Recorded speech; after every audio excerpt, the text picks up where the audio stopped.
ಯಾದಗಿರಿ ಬಳಿ bus car ನಡುವೆ ಭೀಕರ ಅಪಘಾತ, ಒಂದೇ ಕುಟುಂಬದ 6 ಮಂದಿ ಸಜೀವ ದಹನ.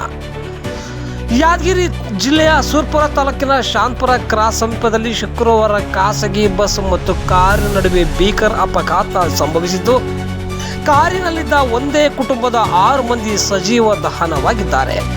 ಗಾಯಗೊಂಡ 2 ಮಕ್ಕಳು ಗಂಭೀರ ಸ್ಥಿತಿಯಲ್ಲಿದ್ದಾರೆ. ಮೃತರು ರಾಯಚೂರು ಜಿಲ್ಲೆಯ ಸಿರವಾರ ಮೂಲದವರಾಗಿದ್ದಾರೆ. ಶರಣಪ್ಪ, ಕೃಷ್ಣ, ಅನಂತಕಾಲ ಸೇರಿ 6 ಮಂದಿ ಸಜೀವ ದಹನವಾಗಿದ್ದಾರೆ.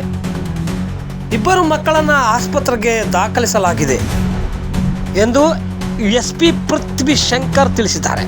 3 ಮಕ್ಕಳು ಸೇರಿದಂತೆ ಒಟ್ಟು 8 ಮಂದಿ ಕಾರಿನಲ್ಲಿ ಪ್ರಯಾಣ ಮಾಡ್ತಿದ್ರಂತೆ.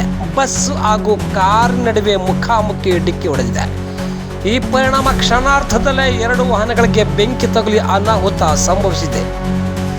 ಡಿಕ್ಕಿಯ ತೀವ್ರತೆಗೆ ಕಾರಿನಲ್ಲಿ ಪ್ರಯಾಣ ಮಾಡುತ್ತಿದ್ದ ಸ್ಥಳದಲ್ಲೇ ಸಜೀವ ದಹನಗೊಂಡಿದ್ದು, ಗುರುತಿಸಲು ಸಹ ಸಾಧ್ಯವಾಗದೆ ಸ್ಥಿತಿಗೆ ದೇಹಗಳು ಕರಕಲಾಗಿವೆ.